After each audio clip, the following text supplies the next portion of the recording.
সেনাবাহিনীর ভেতর থেকে জরুরি চিঠি, ইউনুসকে হটিয়ে রাষ্ট্রপতি চুপ্পুর নেতৃত্বে পাল্টা সামরিক অভ্যুত্থানের ছক কষছে সেনাপ্রধান, ভয়ঙ্কর ষড়যন্ত্র ফাঁস।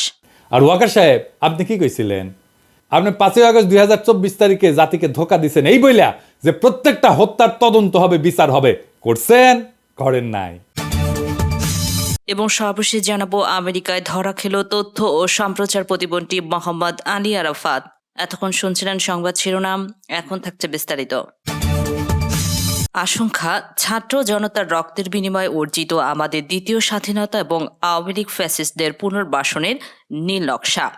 1 জুলাই আগস্ট বিপ্লবে আমাদের স্বাধীনতা অর্জনের পেছনের একমাত্র অবদান ছিল ছাত্র আপামর জনসাধারণের।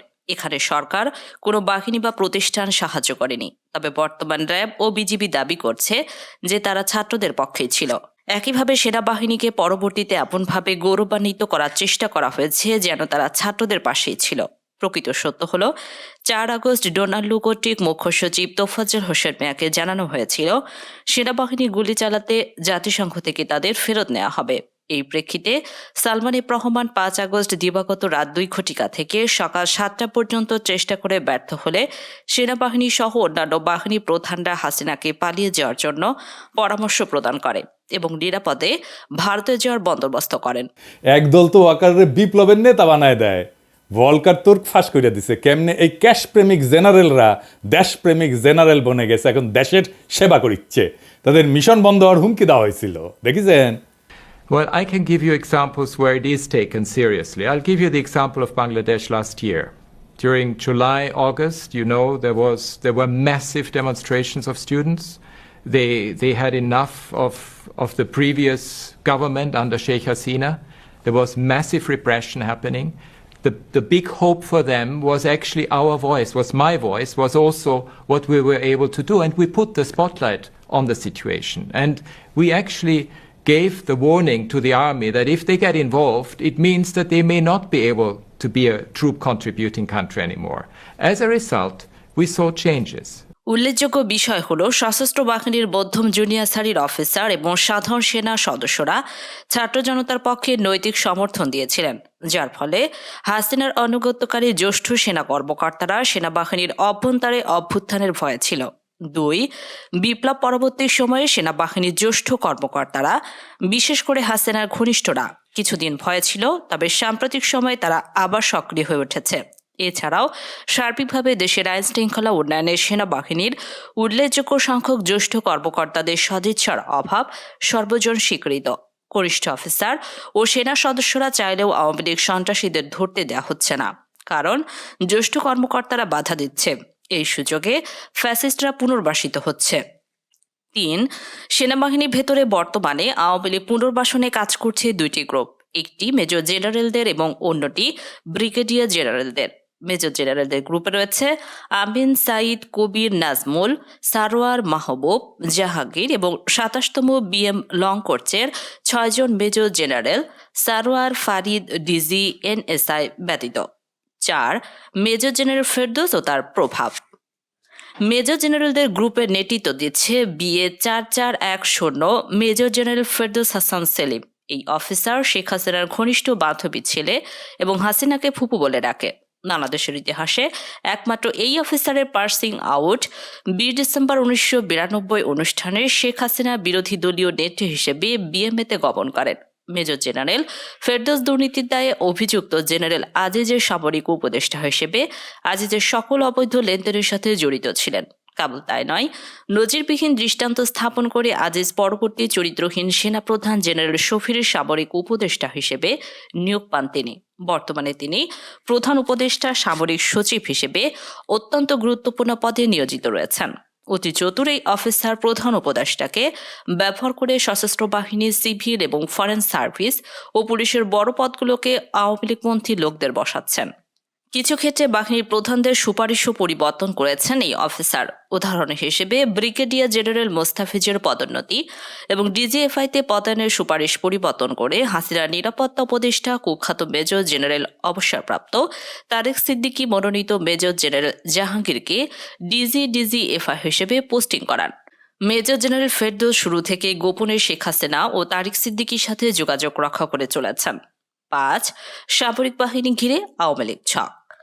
বর্তমান সরকার দায়িত্ব নেওয়ার পর ছোট বড় 75টি আন্দোলন হয়েছে। এই সকল আন্দোলন নিয়ন্ত্রণে সেনাবাহিনীর ভূমিকা ছিল নীরব দর্শকের মতো।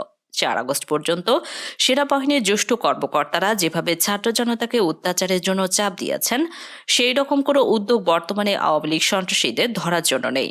ফেরদৌস এহসান এবং সেলিম আজাদ মিলে বর্তমান আওয়ামী লীগ মন্ত্রীর সকল সেনা কর্মকর্তাদেরকে গুরুত্বপূর্ণ স্থানে বসিয়ে দিচ্ছে। তাদের পরিকল্পনা হচ্ছে দেশে একটি অস্থিতিশীল পরিস্থিতি তৈরি করে রাষ্ট্রপতির চুপুর মাধ্যমে দেশজুড়ে জরুরি অবস্থা ঘোষণা করানো। এ কারণেই 9 পদাতিক ডিভিশনের জিওসি আওয়ামী লীগ চেতনাবাদী মেজর জেনারেল মঈনের বিরুদ্ধে অভিযোগ থাকা সত্ত্বেও তাকে পরিবর্তন করা হয়নি। সেনাবাহিনীতে চিহ্নিত দুর্নীতিগ্রস্ত আওয়ামী লীগ ফ্যাসিস্টদের এখনও বহাল তবিয়তেই রাখা হয়েছে। 6. ছাত্র জনতার বিজয় সমুন্নত রাখতে জরুরি করণীয়। ক.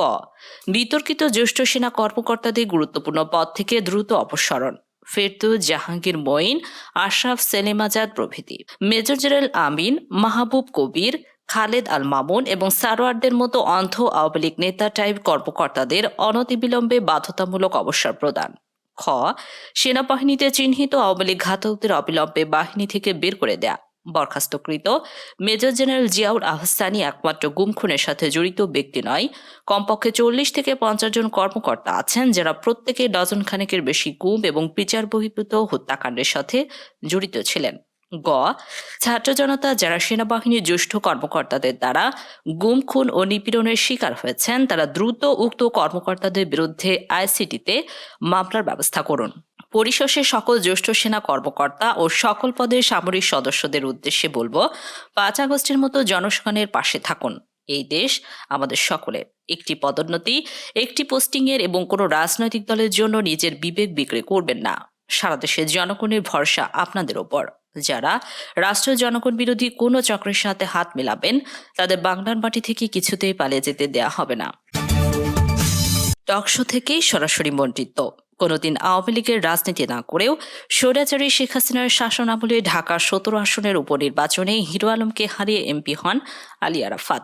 ভোটারবিহীন নির্বাচনে হিরো আলমের কাছে হেরে গেলেও তাকে বিজয়ী করা হয় বলে অভিযোগ ওঠে। যুক্তরাষ্ট্রে উচ্চতর পড়াশোনা করা আরাফাত ছাত্র জীবনে তেমন কোনো মেধাবী ছাত্র না হওয়ার সত্ত্বেও শেখ হাসিনার পুত্র সজীবদের জয়ের সাথে ঘনিষ্ঠতার সুযোগে ভাগিয়ে নেন প্রতিপন্থী পদ। যুক্তরাষ্ট্রে সজীবদের জয়ের সাথে একই বিশ্ববিদ্যালয়ে পড়তেন আরাফাত। বন্ধু জয় নানা সময়ে যুক্তরাষ্ট্রে অপরাধমূলক কর্মকাণ্ডে জড়িয়ে যখনই মামলার বেড়াজালে আটকা পড়তেন, ঠিক তখনই আরাফাত তার সর্বশক্তি দিয়ে জয়কে উদ্ধার করতে চেষ্টা করতেন। ব্যক্তি জীবনেও রহস্যময় আলী আরাফাত একের পর এক বিয়ে করেছেন। বর্তমানে রয়েছে চতুর্থ স্ত্রী শারবিন মুস্তাদি। আরাফাত যুক্তরাষ্ট্রে থাকাকালীন ভারতীয় শিখ সম্প্রদায়ের এক নারীকে বিয়ে করেছিলেন, কিন্তু আরাফাত শারীরিক সম্পর্কে ক্ষেত্রে খুব বেশি পারদর্শী নয়। ডিভোর্স পেপারে এই কারণে উল্লেখ করে সেই মহিলা আরাফাতের সাথে বিবাহ বিচ্ছেদ ঘটিয়েছেন। প্রথম স্ত্রীর সাথে বিচ্ছেদের পর আরাফাত দ্বিতীয় বিয়ে করেন অভিনেত্রী শমী কায়সারের সাথে। শমী কায়সারের সাথে 2008 সালের 24শে জুলাই জাঁকজমক আয়োজনের মাধ্যমে বিয়ের আনুষ্ঠানিকতা সম্পন্ন করেন আরাফাত।